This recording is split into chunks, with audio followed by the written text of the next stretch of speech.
Assalamualaikum, salam sejahtera. Saya Syafzan Johari bertemu lagi dalam Malaysia Memilih. Kali ini jam 5 petang. Untuk jam ini kita akan berfokus kepada situasi di mana ada di setengah kawasan parlimen yang mana menyaksikan calon yang bertanding untuk satu-satu parti itu bukan dari parti berkenaan. Calon luar parti kita sebut pada kali ini. Mungkin ini bukan satu yang luar biasa, tapi sebenarnya bukan yang satu yang orang kata baru di Malaysia. Saya masih ingat ya, pada tahun 2008 umpamanya Datuk Seri Ibrahim Ali bertanding, merupakan seorang ahli parlimen kawasan itu yang menang atas tiket PAS, dan beliau pada ketika itu bukanlah ahli PAS. Jadi inilah situasi yang akan kita bincangkan pada hari ini, kerana pada PRU kali ini beberapa juga individu yang kita boleh kategorikan sebagai calon luar parti, dan kita bersama dengan dua individu pada hari ini. Seorang rakan tugas itu Abdul Hadi Awang yang akan bersiaran di Alor Star Kedah, dan kita juga akan bersama dengan Profesor Dr. Azzuddin Mohamad Sani dari UUM Kedah, juga akan memberi tumpuan kepada apakah strategi yang boleh pakai oleh calon-calon luar parti ini. Dan untuk jam ini saya tunjukkan beberapa contoh individu yang menjadi calon pada pilihan raya umum kali ini yang merupakan calon luar parti. Antaranya ialah Datuk Muhammad Khairuddin Aman Razali. Beliau merupakan pada PRU yang sebelum ini merupakan calon dari Parti PAS, dan untuk PRU yang kali ini beliau bertanding atas tiket Barisan Nasional. Seterusnya kita juga ada Datuk Seri Shahidan Kassim. Datuk Seri Shahidan Kassim pada minit-minit terakhir setelah digugurkan daripada parti iaitu Barisan Nasional, pada kali ini pula bertanding atas tiket Perikatan Nasional. Jadi ini adalah calon bagi dalam kategori ini atau dalam konteks ini, beliau merupakan calon di luar Parti Bersatu maupun di luar Parti PAS, tapi bertanding atas tiket Perikatan Nasional. Dan kita juga ada calon dari Tumpat, iaitu Datuk Cik Abdullah Maknawi. Beliau merupakan sebelum ini bertanding pada PRU 14 atas tiket PAS, dan kali ini bertanding atas tiket Barisan Nasional. Ini adalah antara tiga calon yang bagi saya amat signifikan, merupakan antara individu-individu pemimpin peringkat nasional yang mana boleh masuk dalam kategori sebagai calon luar parti. Calon luar parti ini mungkin kalau boleh saya terangkan sekali lagi ialah mereka atau individu yang bukan ahli parti tetapi bertanding atas tiket parti lain. Seperti dalam hal ini kita juga ada seperti saya sebutkan tadi, Datuk Cik Abdullah, Datuk Seri Shahidan Kassim dan Datuk Khairuddin Aman Razali. Baik, cakap mengenai Datuk Shahidan Kassim, ya, tentunya sekali antara drama yang paling besar berlaku pada hujung minggu lepas ialah di mana Datuk Seri Shahidan Kassim mengumumkan bertanding atas tiket Perikatan Nasional, dan satu dunia tahu bahawa Datuk Seri Shahidan Kassim ini merupakan seorang individu, seorang tokoh, seorang pemimpin UMNO dari negeri Perlis yang sangat kuat, yang sangat berpengaruh. Bagaimana tiba-tiba pada saat akhir beliau akan bertanding pada menggunakan tiket Perikatan Nasional pada PRU kali ini. Apakah strategi yang akan pakai? Bagaimanakah beliau menggunakan pengaruh beliau yang sebelum ini yang sungguh hebat di kawasan Parlimen Arau ini dan keseluruhan negeri Perlis? Adakah dengan bertukar parti dalam saat akhir seperti ini mampu menjamin kemenangan beliau, meneruskan legasi beliau sebagai ahli parlimen di kawasan yang cukup signifikan ini? Kita juga akan bersama ketika ini bersama dengan saudara Abdul Hadi Awang, beliau merupakan wakil kita di Alor Star Kedah yang mengikuti rapat drama yang berlaku di Arau ini. Okey. Hadi sudah berada di talian. Hadi, kalau kita lihat Hadi, Datuk Seri Shahidan Kassim membuat kona kat tepi ataupun kona saat akhir lah, dalam kalau saya boleh guna logat utara, masuk menggunakan tiket Perikatan Nasional untuk PRU pada kali ini. Apakah sentimen masyarakat di Arau khususnya dan negeri Perlis secara umumnya? Okey. Sebelum tu, logat utara dia panggil kona baring. Kona baring. Oh, kona baring. Kona yang last minit tu baru dia kona, dia pusing. Kona baring. Okey, dan sudah pastinya bercakap mengenai sentimen, kita cakap ada dua sentimen berbeza lah, dan juga yang berada di studio. Dan Untuk maklumkan sentimen ini, pertama penerimaan dalam kalangan UMNO itu sendiri, dan yang kedua adalah penerimaan dalam kalangan ahli-ahli PN, terutama PAS di Arau itu sendiri. Pertama, bercakap mengenai dengan sentimen penerimaan dalam kalangan ahli UMNO.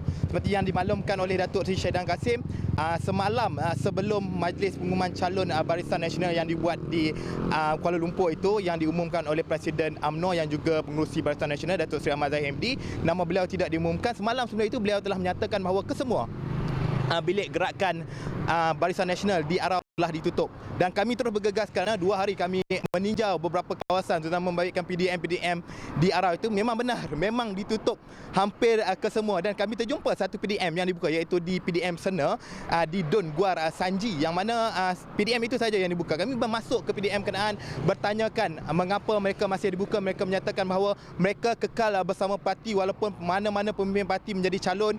Ketika itu masih belum diumumkan calon bagi kawasan Parlimen Arau, yang mana akhirnya menjadi milik Datuk Rozabil ataupun Tok Ben, dan sudah pastinya itu kalangan yang menyatakan bahawa Arau perlukan satu pemimpin baru, terutama dari kalangan pemuda dan sebagainya, agar masyarakat Arau ini lebih tersistem dan sebagainya, agar masyarakat Arau dapat menerima satu pergerakan baru, perubahan baru untuk parlimen itu sendiri. Dan sudah pastinya dalam kalangan veteran-veteran UMNO juga yang ditemui pada saat akhir menyatakan bahawa Datuk Shahidan perlu menerima dengan hati terbuka, manakala beliau telah lama berada dalam bidang politik ini. Namun kami juga mendapatkan penduduk sekitar Arau yang ada kalangannya ada yang tidak berparti dan sebagainya. Mereka menyatakan memang Datuk Seri Shahidan memang namanya memang lekat. Kalau sebut Arau, Datuk Seri Shahidan, Datuk Seri Shahidan memang terkenal dengan Arau.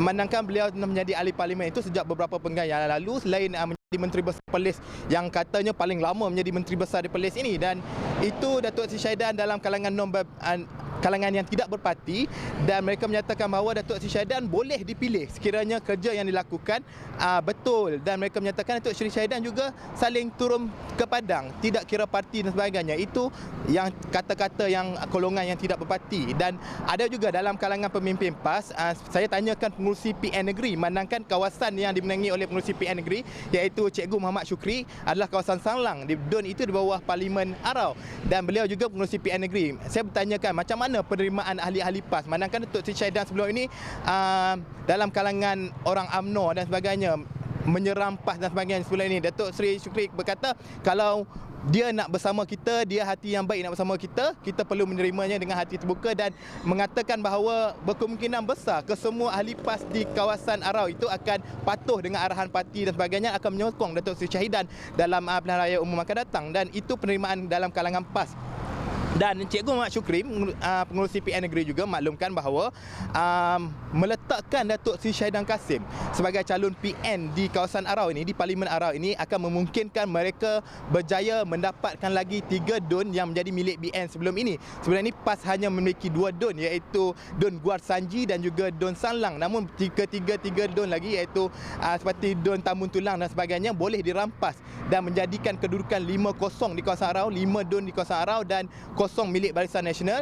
Manakala Parlimen Arau juga akan menjadi milik Shahidan Kassim, Datuk Seri Shahidan Kassim, dan itu menjadikan PN semakin kuat di Perlis yang sebelum ini hanya 2 kerusi sahaja, dan mereka turut menyasarkan menjadi sekurang-kurangnya menang 9 kerusi di Perlis, 3 lagi di Arau, dan mungkin 1 atau 2 kerusi di Parlimen Padang Besar. Itu sentimen penerimaan terhadap Datuk Seri Shahidan Kassim, terutama dalam kalangan PAS, kalangan tidak berparti, dan juga dalam kalangan penyokong Barisan Nasional. Okey. Dan kita tahu ya, rakyat apabila keluar mengundi, dia ada 3 faktor yang akan menentukan keputusan ataupun niat mereka untuk mengundi mana-mana parti atau calon. Pertama, isu adalah faktor calon, kedua faktor parti, dan ketiga faktor isu. Bagaimana ke dalam hal Datuk Seri Shahidan Kassim ini bukan satu isu tempatan ya. Mungkin orang tempatan nampak seperti seorang tokoh ataupun seorang leader, seorang pemimpin tempatan bertukar parti, tapi ia adalah satu isu nasional. Dan bagaimana penduduk dan juga pengundi di kawasan Arau ini, Parlimen Arau ini membuat orang kata memahami ataupun bagaimana mereka mengambil isu-isu peringkat nasional ini, iaitu perubahan parti Datuk Seri Zahid Hamid kepada dari BN ke PN.